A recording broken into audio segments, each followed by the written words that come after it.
Hi, everyone, and welcome to another episode of Version 1, a podcast where interesting people come to talk about their creative process, imposter syndrome, inspiration, failures along the way, and much more.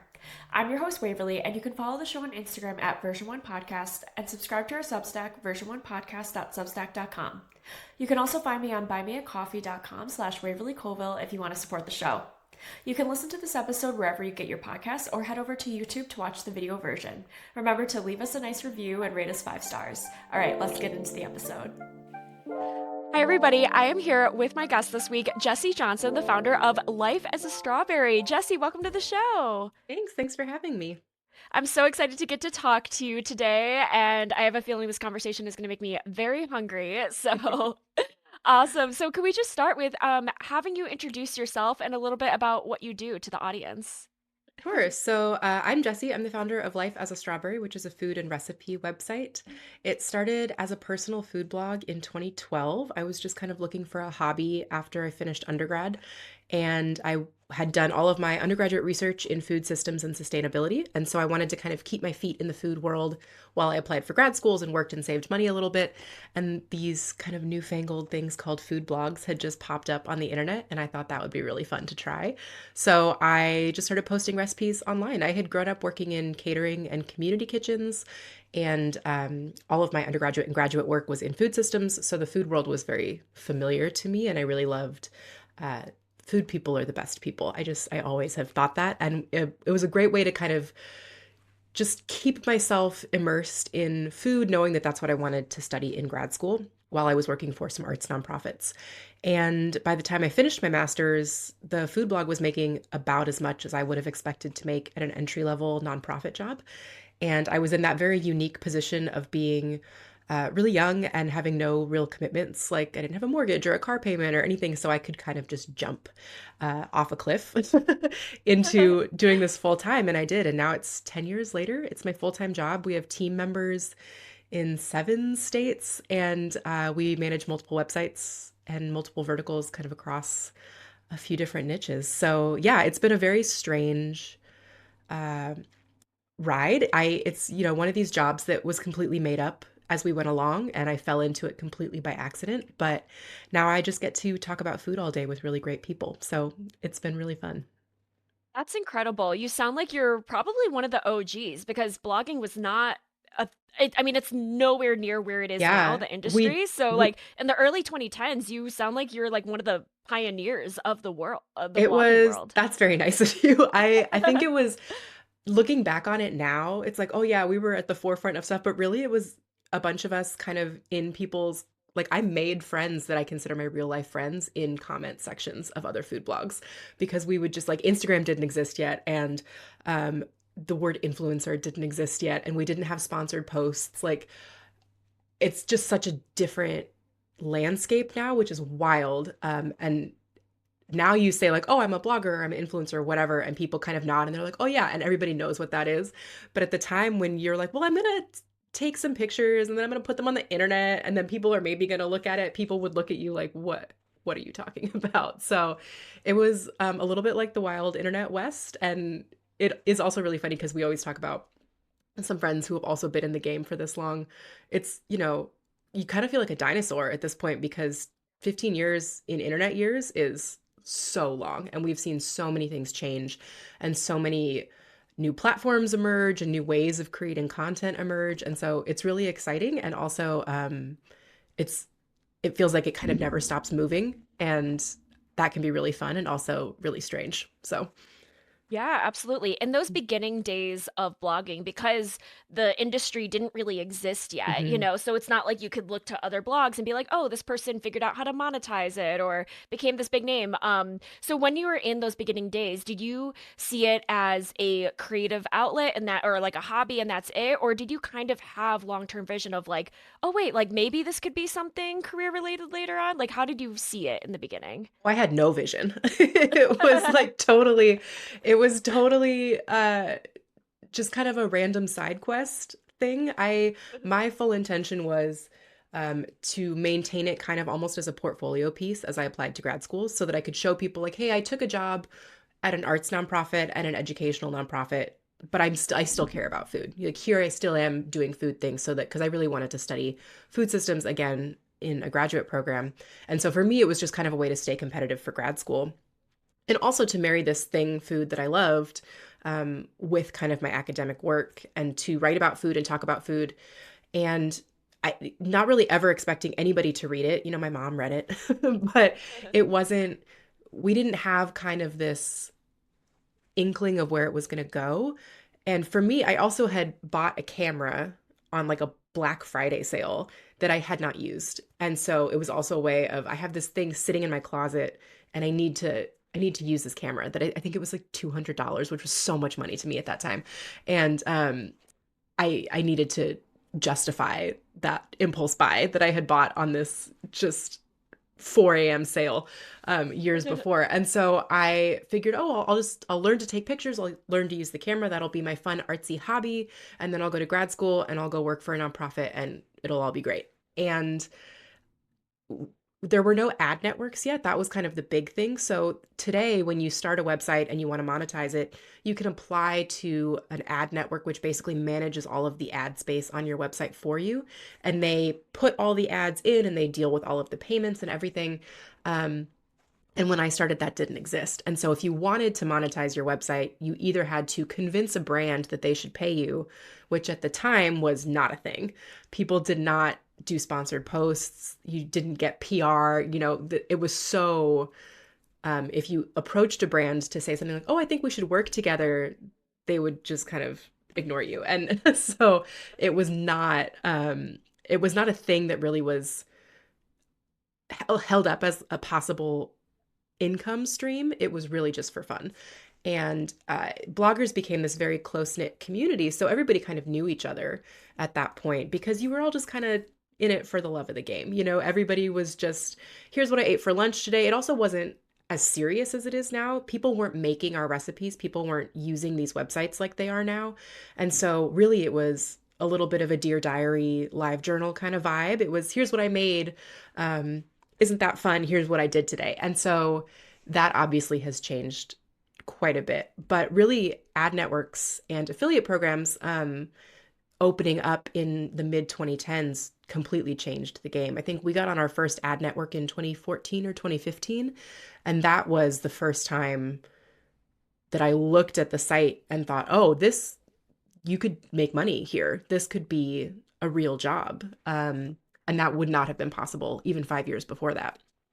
Yeah, absolutely. I want to dive because you mentioned a bit more about your sort of like professional route you were pursuing in the food world alongside your blog. What were you studying and what did you want to do in the food world? So I grew up, my mom was a caterer and my grandma made wedding cakes. She was a baker. And Oh, cute. my mom, for a long time when I was in high school, ran a community food program. So kind of like a food bank where we would do hot meals and also kind of a grocery setup for people who were food insecure to come and get what they needed for the week. And so I grew up working in community kitchens with her. My first jobs were all in kitchens, catering kitchens primarily, and then some community food work. And so I had always been really passionate about food security and making sure that people had access to good, healthy food for them and their families. And so as an undergraduate, I studied a lot of sustainable food systems. I was an environmental studies and sociology major. I did an honors Ford Fellowship thing in sustainable foodways, but specifically looking at how childhood foodways impact adult eating habits. So, spoiler alert, teach kids to cook was the main conclusion. They will eat better, they will feel more connected to their food, they'll make better long-term healthy choices in their diets. And then I really was feeling still drawn to food security work. And so I ended up in grad school studying the Supplemental Nutrition Assistance Program, which is SNAP, formerly food stamps. And specifically, my graduate work focused on the intersection of stigma with food assistance programs. So, spoiler alert for my grad work is if you have accurate information about a food assistance program like SNAP, you are more likely to support that program. So, what we found was if we focus our educational efforts on a lot of education about what the program pays for and who is eligible for it, the program ends up working better. If we can reduce stigma around participation, people take advantage of the program more, which actually helps the entire community. SNAP is a really unique assistance program because it generates almost twice its input in economic activity in its communities. And so, Wow. as an economic driver, it's a really powerful program. And we do a lot of work with food security organizations. We get to lend a lot of marketing help to folks who are boots on the ground working with this very important cause, which is great. But yeah, so I did a lot of work with SNAP. I dabbled in some sustainable seafood stuff here and there in the middle, and then yeah, when I went full time with Life as a Strawberry, it became a lot more about the recipes and the content creation, but still keeping our company very involved with food security work, which has been really nice. So we donate a portion of our proceeds to secure organizations working in food security um, around the country, and that's been a lovely kind of side quest of the side quest. Yeah, that's Yeah. incredible that you're able to sort of like marry two passions of like the creative, like coming up and publishing and writing about food recipes, but also like still being very involved with food accessibility Mhm. and the SNAP program and making sure healthy food is accessible. That's really, really cool. I love Yeah. that you're able to do both at once. That's incredible. Yeah, and I think there's, it's funny because we exist very much on this kind of fun, fluffy, sparkly side of food, which is we get to be on the internet and talk about cupcakes and things, but we can't talk about the fun cooking food stuff without also talking about food security in our communities. And so I think even though those things can feel really separate, they're very linked and they go hand in hand. And I think the way that you feel in your kitchen matters, and your ability to make something that you're proud of and that feels good and nourishing is really important. And you only get to be in that situation if we have systems in our communities that support food access, food equity, food security. So it is all, it's a very interlinked system. And I have been really fortunate to work in a bunch of different pieces of kind of that bigger spider web. Yeah. Yeah, yeah, absolutely. That's incredible. And that work that you're doing is so important. I was a cashier at Wegmans, which I'm sure you're I familiar with, love being an Wegmans. upstate girl. I was a cashier at Wegmans, and that's when I learned about the SNAP program and the WIC Mhm. program because, we'd have customers that use those programs. And then when I was at the New Yorker, I'm sure you heard of the mass shooting at the Tops supermarket in Mhm. Buffalo a Yeah. couple of years ago. I did a documentary for the New Yorker about the east side of Buffalo because I found that a lot of the coverage around the mass shooting was like, oh yeah, it's like obviously like, a horrible thing that happened, but they didn't really go into the deeper problems. And the specific thing about that shooting was the Tops on the east side of Buffalo was the only major grocery store in that Mm. area because no other grocery chains wanted to go into that neighborhood because it was low income, and there weren't like any other resources there. So people were like, why should we invest in this neighborhood? But Tops was the supermarket that ended up going into that neighborhood. And it's a neighborhood where I'm forgetting the exact statistics because this was a few years ago, but it was like a large chunk of the population didn't have a car. So the only food resources before that Tops came in were like these small, like sort of bodegas or like Yeah. convenience stores. And if you didn't have a car, you'd have to take like an hour-long bus to like whatever neighborhood to go to like a real grocery store. So when that Tops came in, it was a really huge lifeline for that neighborhood. So when there was the shooting there and that grocery store shut down, the term actually that was used, that I was taught by a community leader that I interviewed was food apartheid because it was a Mm. systemic separation or inaccessibility of food. Like, you know what I mean? And so, yeah, and so I had to learn a lot about like food apartheid and how the system is like very unjust towards low income and mostly black and brown communities not being able to access healthy food, Absolutely. or nutritious food. So yeah, the issue and the things that you're talking about are so interesting and so important that Yeah. people educate themselves. Yeah, So and I yeah. mean, you bring up a great point that it really is systemic. I think we think a lot about food security. I know we're kind of off on like a food security tangent now, but we think about food security as often an income problem of, well, people just can't afford it, or people aren't willing to. We kind of fall down this rabbit hole of the personal responsibility, which is a very American thing of, well, you're just not making the right decisions, but there it is a systemic infrastructure issue in a lot of communities, and especially low income communities and communities of color, where a lot of our access to food is really determined by what big billion-dollar brands are willing to invest in these communities. And so one of the great ways to make a really profound impact in food security across the board is to pressure the brands who have that kind of a power to go into these spaces and to make sure that they are prioritizing access in these places. And also, your local politicians, if you live in a place that doesn't have great food access, if you're in a food desert, if you are in or near a community experiencing a food apartheid, that is absolutely a thing you can call your local representatives about, because every little bit of pressure helps. And I think that is one of the things that I think about a lot, is we do tend to overlook the structural component of food security. And I think that is just as important as, income and accessibility and personal choice, if not more important. Yeah, absolutely. I love what you have to say about that. And the thing is, if you invest in healthy food in all communities, then it like helps prevent a lot of other problems down the line, like health Absolutely. problems, which people spend billions, or the government and people collectively spend billions on like Yeah. health. Yeah. And then it'll like help like, relieve some of the down the stream like Yeah. expenses that we have. But Yeah. anyway, sorry, we're on such a No, rush. I know. I love it though. Cause you know what? It's just, bottom line, only good things happen when everybody has access to good, healthy food. Like it only begets good things for our communities. So yeah, good food for Absolutely. everyone. Yes, I love that. Going back to Life as a Strawberry, I was curious about the name because it's such a wonderful, like wholesome name. I was Oh, curious how thank you you. came up with it and what it means. It is just nonsense, honestly. I did this, like I said, just kind of as a side hobby for fun when I had just finished undergrad, and I was living at the time. I had graduated and moved in with my then boyfriend, now husband, and one of our best friends from college. And so I had told both of them, I was like, I think I want to maybe start a food blog, and I'm going to take a picture of the recipe and then I'm going to put it. And they're kind of like, okay, okay. And so I was Googling, I was like, how do I get a website?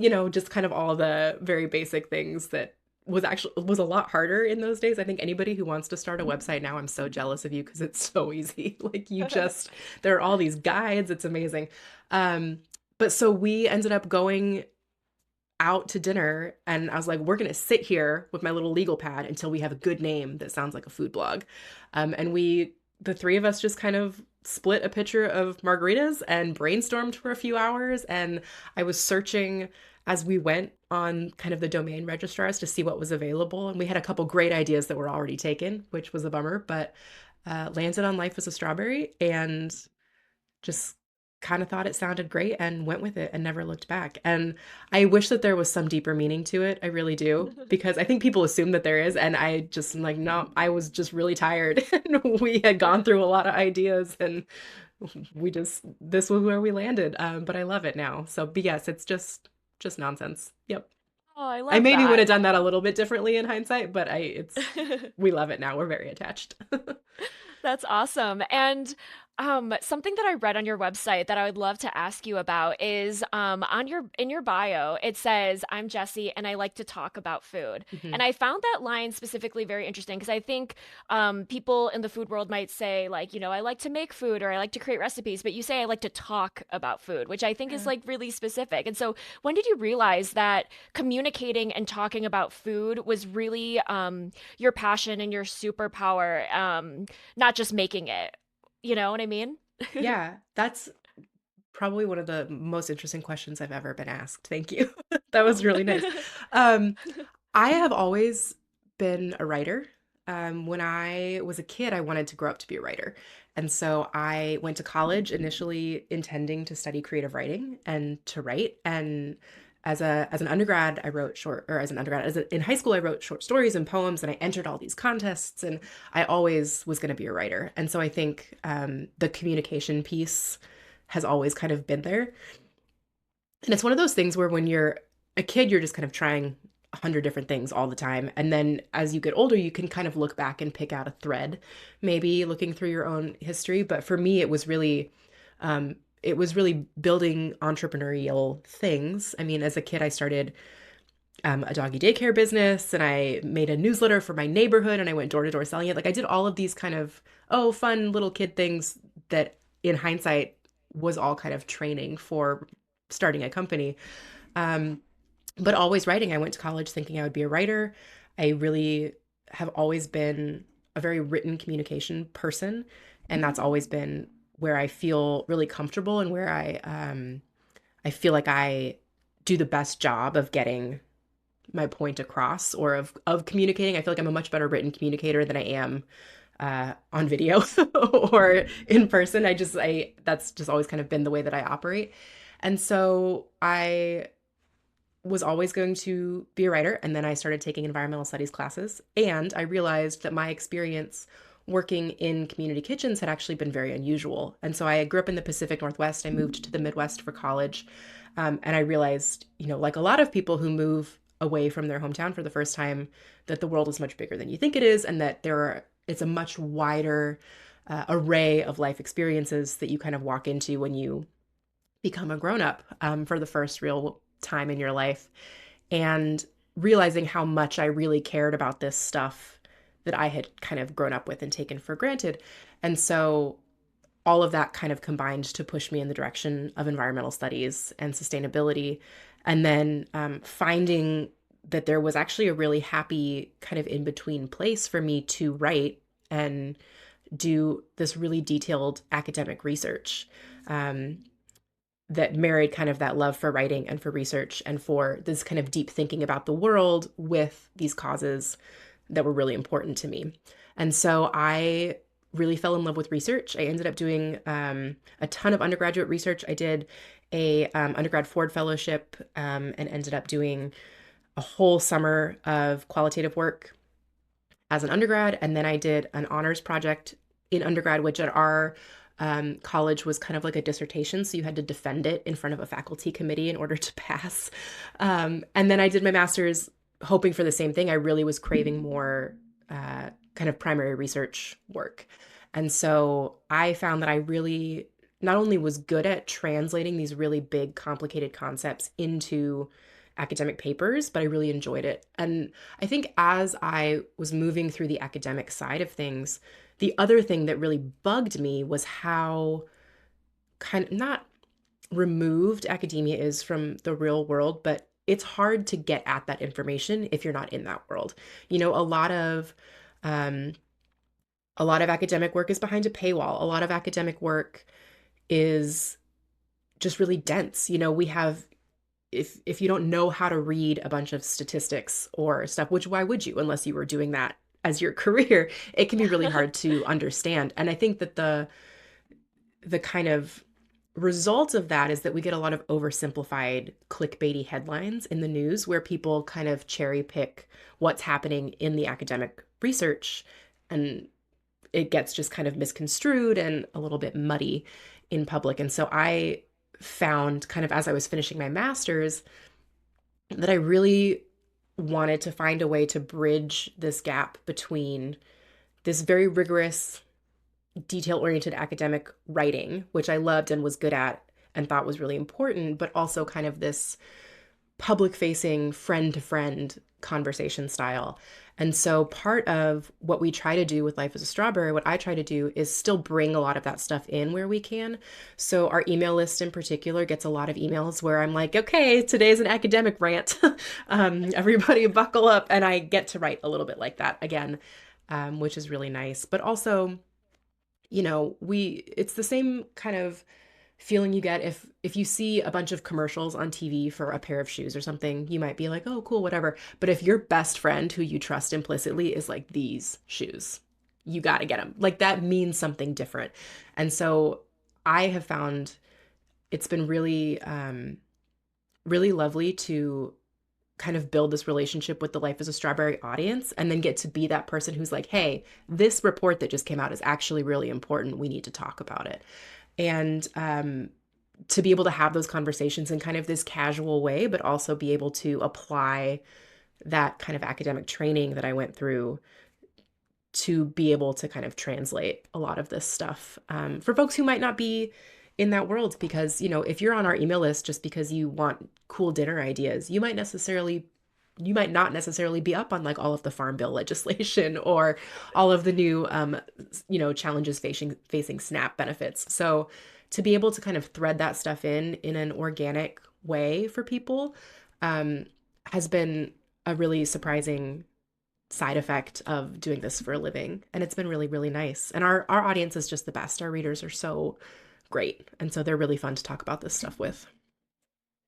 That's incredible that you were able to build so much trust, it sounds like, and such a like a way because I feel like sometimes because like I do not have a successful blog, but I have blogged and I have a lot of friends in the travel blogging world, and I feel Mhm. like sometimes it feels like I'm like shouting into the void and Yeah. there's not really a conversation back and forth, but it's so cool that you have sounds like a lot of trust and a lot of conversations back and forth, and it sounds like you've built a really strong community, which is so difficult to do. So that's incredible. That's wonderful. Yeah. I'm very grateful for the people in our little corner of the internet. And I also think I have built it so slowly and so intentionally and by ignoring a lot of kind of the best practices. And I think that that's why we like them so much is we have always tried to keep our little orbit kind of like a clubhouse, I love like a that. fun best friend's backyard treehouse kind of vibe, you know? And so we're not out here trying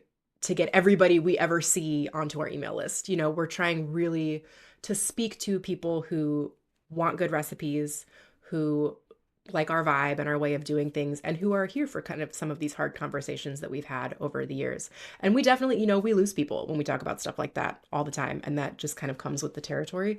Um, and that's fine because if they are not willing to kind of sit and talk about food security when it's really important to, then we're probably not the right community for them anyway. But being really specific about who you're talking to, and knowing that the people that we're talking to are not necessarily going to respond to, a pop-up on the website or, certain kinds of lead magnets or freebies or whatever, really knowing who you're about and who you're creating stuff for makes a big difference. And it'll go slower.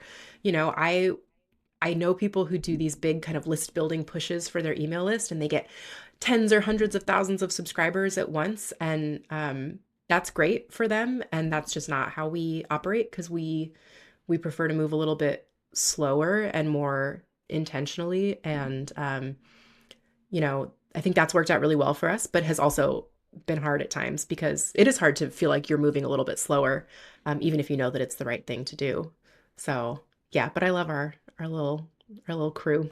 They're the best. And speaking of growth, I want to talk about also how you've grown your team because Mhm. it started out just you and now you have Yeah. a whole team of people. Could you tell me about that journey? Yeah, I think like a lot of people who do this professionally, I stumbled into it. It was not it was completely by accident. And so there was a point where maybe 2018-ish, 2017, 2018, where I had to sit down and think, okay, do I want this to be it? Do I want this to be, I was making a living. I was paying for myself. I was pretty stressed out because I was doing too much work. But I was like, do I want to just scale back and keep it like this and keep it small and cozy, which is great?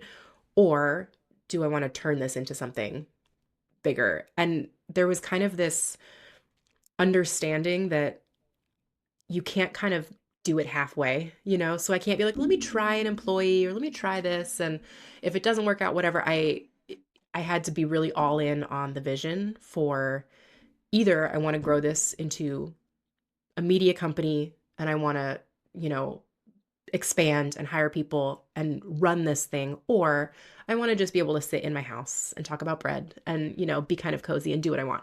And I decided that I really wanted to pursue that growth path. And I am really fortunate again that I had been working in the food industry for so long at that point that I knew a lot of people that I could call to just say, hey, hypothetically, if I asked you to jump off a cliff with me, would you be interested in that? And one of the people that I called first was my mom, who was at that time running a very successful corporate catering company in Portland, where I'm from. And she had still been doing a lot of community kitchen work. But I really wanted somebody with and it's funny because she happens to be my mom, but also I recruited her. That was a person who was professionally the fit that I wanted for the next step. And I was really bringing her on more as a co-founder. Like if we were a startup, we would have called it hiring a co-founder. And I wanted somebody with experience running like a really big company. She was doing like, closer to the seven-figure mark with her catering job at that point. And I wanted somebody who had been operating at scale like that, and especially in the food world. And so I convinced her to come work for me. And she joined me full time in 2019. And then we've just been kind of on a roll since then. So she and I are still the only full-time people, although that might change in the next year or two because we're feeling a little bit of the stretch again and might need to start filling our team out again. And then we work with a bunch of part-time folks who are awesome and contractors as needed. And we have launched 2 new sites since since my mom came on and started working for me. We call each other by our just first names at work so that people don't get confused. Because if I'm like, Mom, what are we doing? And people are like, what are you talking about? So she's Rhonda at work. But yeah, so we are kind of just in it together now, which has been really, really great. And I'm so grateful for her for being like, yeah, that sounds fun. Like, let's do it. Because that was a very unusual situation, and that was a very big ask for me because it was very risky. I didn't know if it was going to work. We didn't know this industry changes so fast. And so that was kind of how the hiring started. And now we have folks who handle a lot of the public facing outreach. So even though I really am a writer, I really get anxious talking to the internet at large. So things like answering a lot of comments or responding to a ton of emails, I kind of go down a rabbit hole and then I don't get anything else done. And so I have handed off a lot of these. So if you send us an email, it might not be me who answers you, but it will be somebody awesome who is trained and better at it than me. So we have brought in a lot of people. Everybody on our team has professional food service experience in a whole range of areas, from catering to restaurants to one of our folks did a lot of like celebrity catering gigs, and so has catered like the Met Gala and all this stuff. And so we have a really wide range of food experience now on our team. We all keep up with our food safety certifications. So we kind of approach it from this food service side, and then try to translate a lot of what we've learned. We talk a lot about downloading our brains for people who are cooking at home so that you don't have to go spend 15 years in a kitchen catering, 400-person events. If you're hosting a little dinner party and you just want a really good appetizer, we'll tell you what you need to know. And so, yeah, our team really has grown kind of, again, slowly and organically. We talk a lot about, we're really looking for the right people, and then we can always figure out, you get the right people on the bus, and then you can figure out exactly where they're supposed to sit. So we have a lot of people who we hire them for one thing, and then we realize, actually, they really love this other thing, and they're really good at it. Let's kind of shift your job description a little bit, so that everybody's working in their superpower area of expertise and having a good time and having fun. But and one of my big goals with our team too is I really want this to be kind of a sanctuary job for creative people in food. So I want them to be able to come to work and do the fun food stuff and feel like their job can be their second or third or fourth priority. So we try really hard to make people take a lot of vacation. We have a minimum 2-week vacation policy every year. So we're required to take at least 2 weeks off. We do all the holidays, and we try to be really supportive of people's dreams outside of work. And we have, again, ended up with some really amazing people over the years who we are so grateful for. Yeah. I love that. I love that. It sounds like a wonderful place to work. I would love to work for a place that has a minimum vacation policy instead of a maximum. We didn't used to, and then we realized we were all a little bit too in work mode, so we had to implement the requirement pretty quickly, we found. Yeah. I love that. Could you talk to me about sort of the creative process behind writing and developing the recipes for Life as a Strawberry? Tell me what that looks like. It varies. A lot of times it might just be something that pops into one of our heads and we think, "Ooh, that sounds really fun. Let's play with that a little bit." Sometimes it's requested by readers. We get a lot of very specific requests from folks. Like, I need a recipe. We got one the other day. Somebody asked for a blackberry banana bread. They were like, "I just really want that, and can you make that for me?" And so we get reader requests that we try to fulfill as those come in, or things that already do really well. So, people really, we're known for our bread recipes. We're known for a lot of baking recipes. And so we know that folks tend to enjoy the no knead Dutch oven breads. And so we try to do more of those. So it's kind of a mix of what people are already enjoying and asking for and what we just think sounds really good.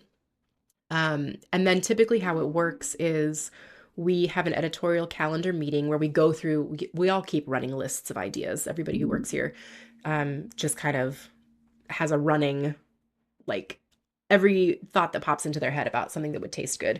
And we go through all of those ideas and we pick out the ones that we really want to start working on. And then one person serves as the primary tester for that recipe. So they go through all of the initial iterations. So they write it down and they try it just like they see it in their head, and then they tweak and they think, oh, actually it needs a little bit more acid, or it needs to be a little bit different over here. And so they do all of those testing rounds. And then when the first tester says, this is great, we could put it on the internet tomorrow, it's done, they send it to a secondary tester. And that person tests the recipe as written as a objective outside party. And then the goal is for that recipe test to go perfectly because we want it to work. More often what happens is the second tester will catch a typo, or they'll have a question that we realize, oh, a lot of people might have that question, we should add a note about it. Very occasionally something doesn't work and then we take it back, like back down to the studs and back to the drawing board. But so we're trying to test every recipe that we publish with at least 2 people, usually 3 people, and also with a range of different equipment. So we're testing it in different kitchens with different ovens. When we were doing our bread course, we have a course called Everyday Artisan Bread for people who want to go a little bit deeper with their bread baking. We flew our ops director to Colorado to stay with her mom at high altitude and to test everything at high altitude. So we really want to get the testing right. Because we want it to work for folks. And so we try to test it with as many variables as possible. And once everybody has approved a recipe, then it gets photographed and published and shared. So it can take a long time. I think our record, we did a lemon cupcake recipe that I think we tested 42 times. Oh my that was probably the worst one. And it was very little things too. It was like, I think we can make it fluffier. It's very minor. Like, it's good, but I think we can make it a little bit better. And so that tends to be where we get a little bit too dialed in sometimes. And yeah, so that it starts kind of from various places, and then it always follows that same path to the website. Gotcha. And I think something about cooking and recipes is there's a lot of classics that have been around for decades or probably Hmm. even hundreds of years. Yeah. But there's also always new ways to kind of iterate or tweak or change or add a little zest. So like I'm curious, in the world of cooking where, there has been these classic recipes that everyone loves and have been around for a while. How do you set your life as a strawberry recipes apart? How do you make them unique and make them yours and Yeah. not just something that's like repeated or has been done before? Yeah. I think the first step is just acknowledging that there are probably enough chocolate chip cookie recipes in the world. Like, I think for us to be like, ours is so groundbreaking is just, it's not. It's just another version. But I think we really focus on technique and, again, communication. Like, how do we walk you through it? And so I think when people come to us for the really simple recipes, like our basic no knead bread recipe is one of our most popular recipes. And I think it's because of the way that we teach it.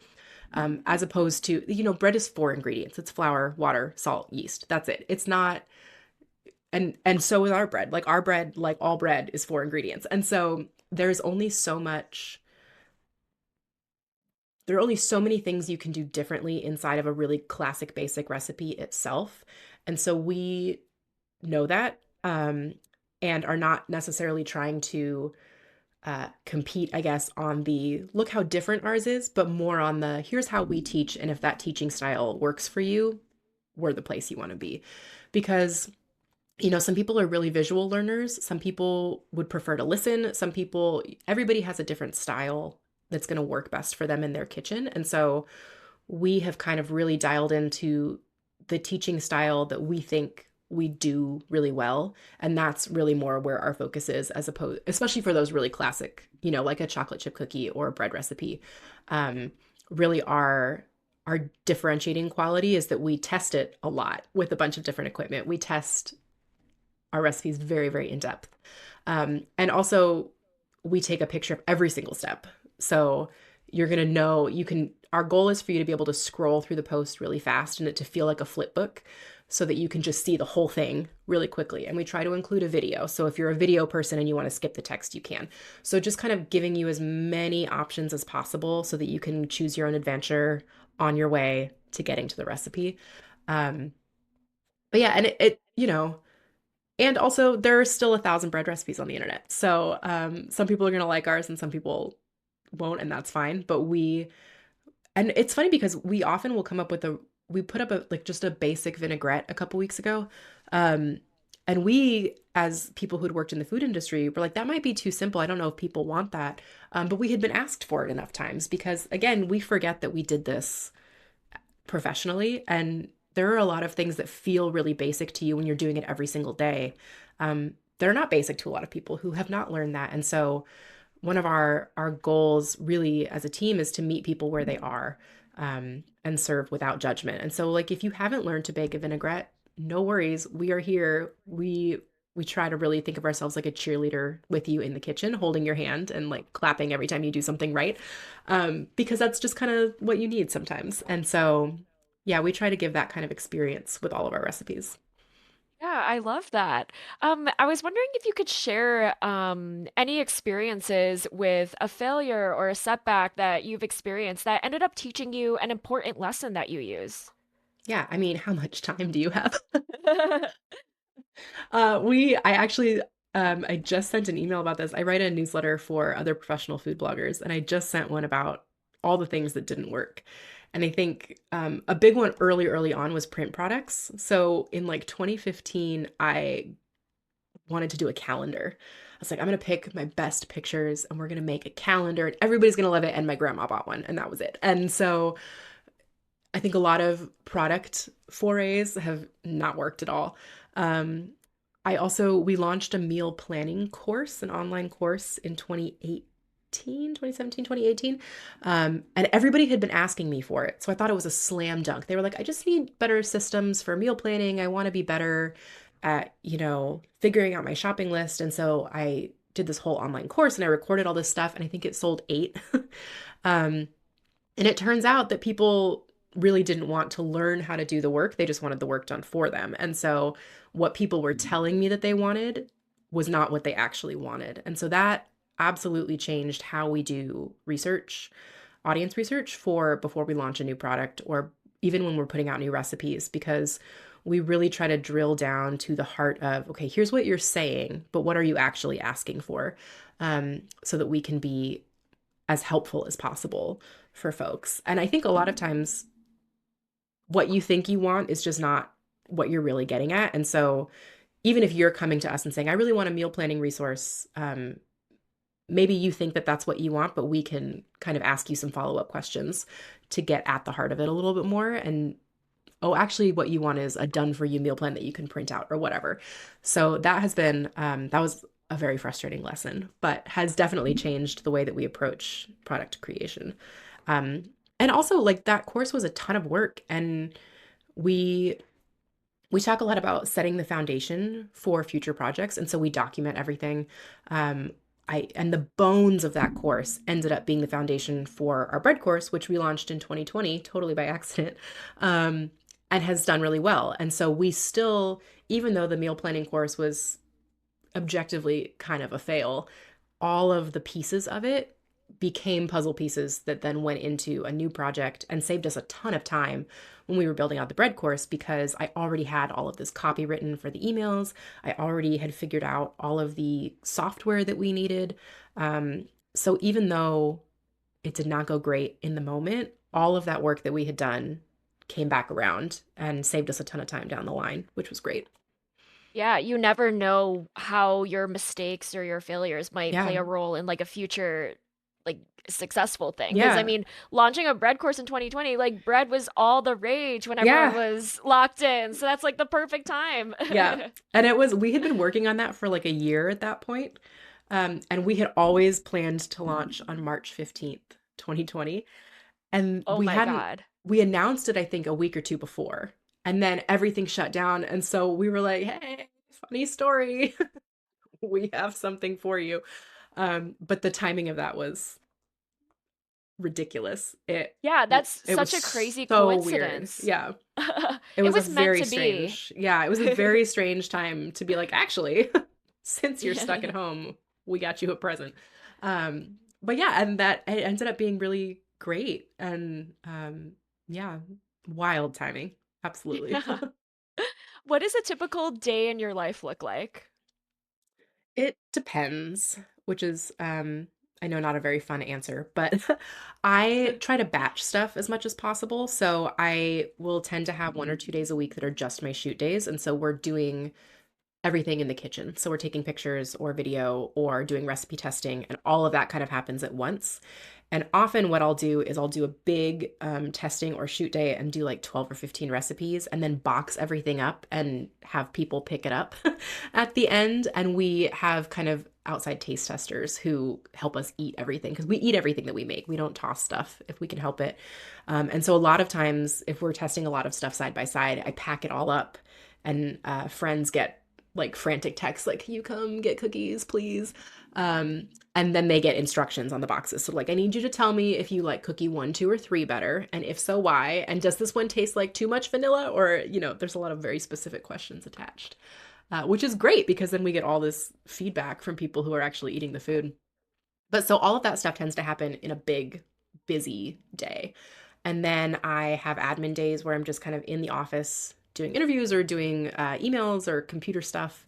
And then I try to schedule kind of just creative recharge days once a month or so.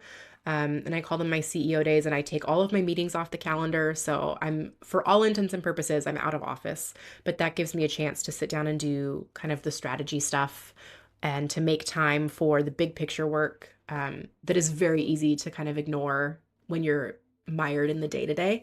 And so trying to make sure that I'm making time to keep the overarching vision a top priority for me. Um, it- that also gets kind of batched into my schedule in chunks. Oh, I love that. That's awesome. Have you ever experienced, feelings of self-doubt or imposter syndrome on your journey? Oh, yeah. Yeah, totally. And I think part of that is just kind of the general imposter syndrome that I think everybody feels to some extent. And part of it is if somebody on the internet doesn't like a recipe that you post, they are not shy about telling you how bad at your job you are. Oh Like no. people have strong opinions about recipes, and which is fine. But also, it's usually the people who changed, 20 things in a recipe who have the biggest problem with it. They're like, well, I don't like any of the ingredients you used, so I used 800 different things and it turned out terrible. What's that about? And you're sitting there It's reading it like, all like, if right. if only there was a way we could have seen that coming. Um, but so I think I'm not a person who would ever consider myself to have a very thick skin. Um, but you definitely develop kind of better boundaries as you go, especially as you are exposing your work to such a broad audience and to an audience that is not necessarily there for you. Because, if somebody is randomly Googling a recipe and lands on our website and we are just like not the vibe for them, they're probably not going to like it because we write our content for people who do like the in-depth stuff and the in-depth testing. And so if somebody sees us for the first time, um, and that's just not for them, they like to tell us about it instead of just kind of seeing themselves out and trying the next place. Yeah, it's like So just go to another that's website. like, You okay, don't like, no need to leave a bye. nasty Like, comment. yeah. Yeah.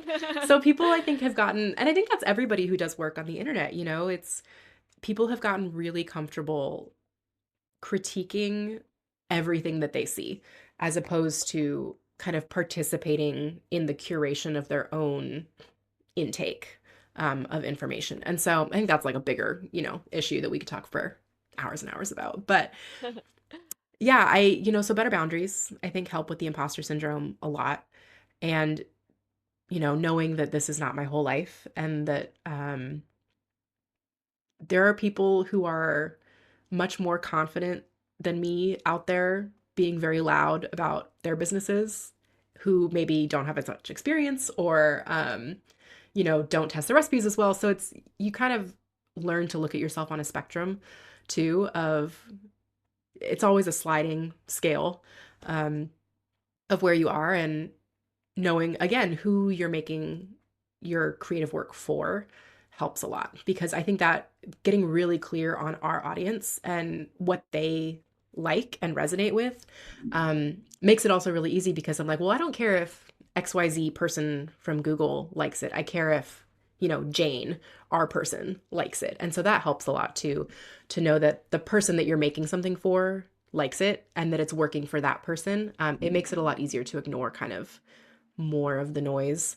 Um, and also, I'll be honest, I'm really bad at tuning out the noise. Like, I say this like, oh yeah, all you have to do is just tune it out and get over it. No, I'm terrible at this. Like, I will regularly like get all up in my feelings about it. And that's part of it. And that part sucks. But I think getting older helps too. Just, you learn who you are a little bit more and you get better at the boundaries. But Yeah, yeah, yeah, imposter syndrome all the absolutely. time. Yeah. I'm curious about your experience with feelings of self-doubt or imposter syndrome toward the beginning of your career, because kind of like we talked about before, is you're one of the OG bloggers. This was a totally new world. No one knew where the industry was going, and so I'm curious, like. Because I think nowadays, if someone were to start a blog, like they have more of like a path Mhm. shown for them, and they can say, okay, I want to be monetized in like a year and a half. I want to, you know what I mean? But when everything was so new, I'm just curious if you found, and also like 15, 20 years ago, like it was, some people thought of it as like cringe or not serious or like, you know what I mean? Like it wasn't Yeah. like an established, and sort of like, I guess, I don't know if the right word is like validated like industry like it is Yeah. today. So I'm curious if in the beginning you struggled with what would people think of me, or is what I'm doing like, I don't know if cringe is the right word, but like, because you didn't have like, no one had the foresight to like know where it was going. So did you struggle with that in the very beginning? I think at the very beginning, we all really benefited from the fact that we were just making it up as we went. Like, it was not it wasn't like today where you could post something on TikTok and if it goes viral, everybody you work with is going to see it. Like, nobody was finding this stuff. So it wasn't, it felt a lot lower stakes, I think, because of the way that social media, like, it was in its infancy. Like, I had a Facebook account for like 3 years at this point, and that was like, whoa. Um, so I think that there was a huge benefit to getting into this industry in that kind of weird, fuzzy time where you weren't really making money at it, and you weren't like, you were just doing it because you liked it and you were fun. And I think I miss those days a lot. I think that the way that we create recipe content in particular has evolved so much in response to external pressure. I mean, the big one that I think of is people really love the joke of like, just get to the recipe. And I think all the time about what we lose by kind of eroding the storytelling aspect of these online recipes, because in the beginning it was so personal, and it was so again, like, this medium drew writers. And so you were getting this really beautiful food writing from people who maybe were not professional food writers, or who had not been let in by the food media gatekeepers, but suddenly we had this very even playing field, and you could discover this really incredible food writing that also came with, somebody's grandma's cake recipe. And so that was really lovely. And I think that we had so much more like variation and diversity in the way that people were blogging. Like every website that you landed on would have a different format and would have a different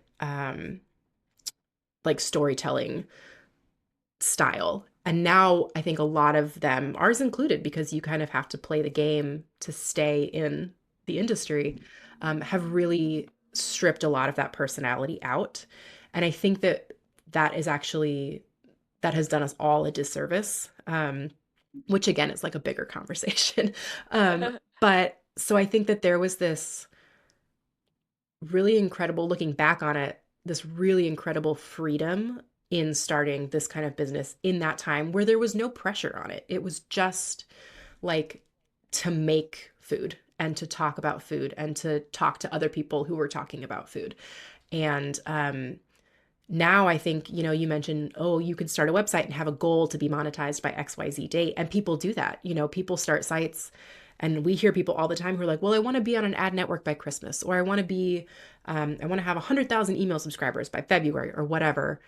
And that adds a kind of pressure to the creative work that has been really, it's been an interesting change and a sometimes sad change, but I do feel like that kind of very free beginning time alleviated a lot of the imposter syndrome, because who cares? Like, you weren't there to impress anybody. You weren't there to do anything right or to make money or whatever. So there were really no stakes for a long time at the beginning, which I think encouraged everybody to be much more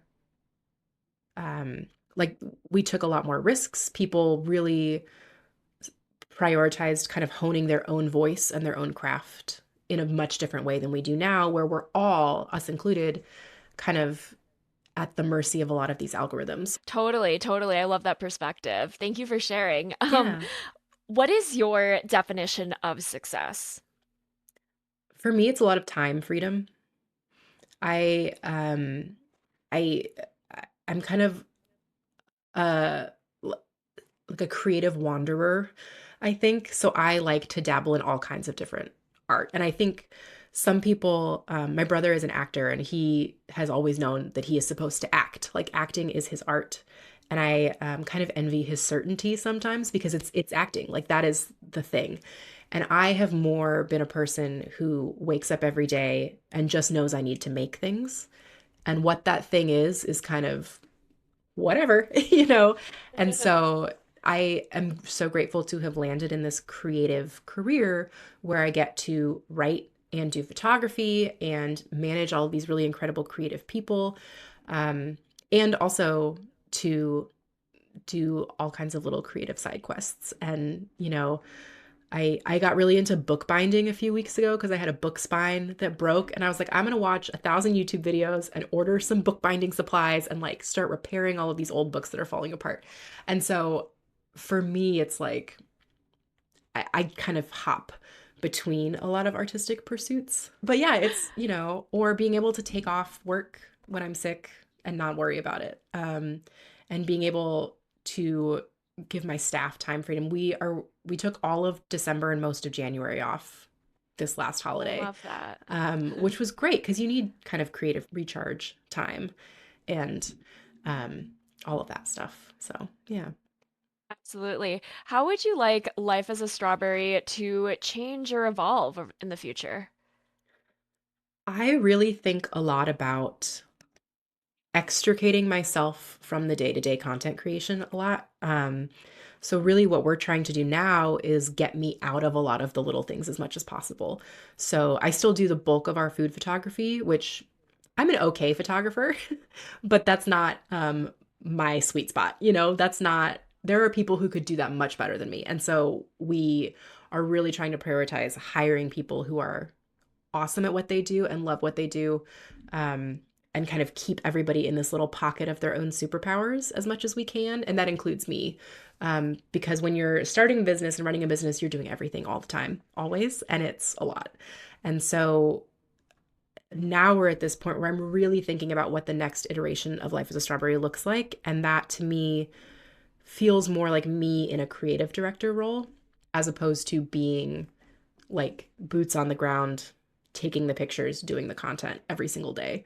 Um, And we have two other sites now, both of which we're trying to grow into contributor sites. So, just the same way that the New York Times hires a bunch of recipe developers to come do their recipes, we want to be um, kind of a place where new and emerging voices in recipe development or in food media can come and learn about the industry and hone their chops and just really kind of have a place to make really great food and share it with people. So, yeah, I think there's a swell happening right now that I'm really excited about. And I also need to make sure that I am in a place to manage all of those changes really efficiently so that we can make sure we're doing a good job for the people that we hire and who come on to do some of this content for us.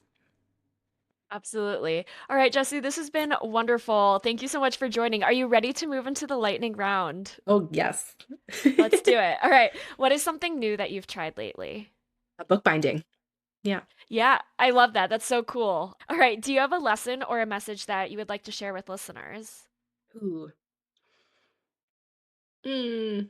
I think if you're a creative person who is feeling like it's not quite working yet, hold on. Um, your work matters, your creative work matters. Keep going. It'll get there. It'll be hard and it'll be frustrating, but you'll get there. Keep going. That's so beautifully said. What is one thing you wish you knew when you were first starting out? How hard it was going to be. Yeah. I yeah, I am grateful that I started so young because I think I didn't really know when I was 22.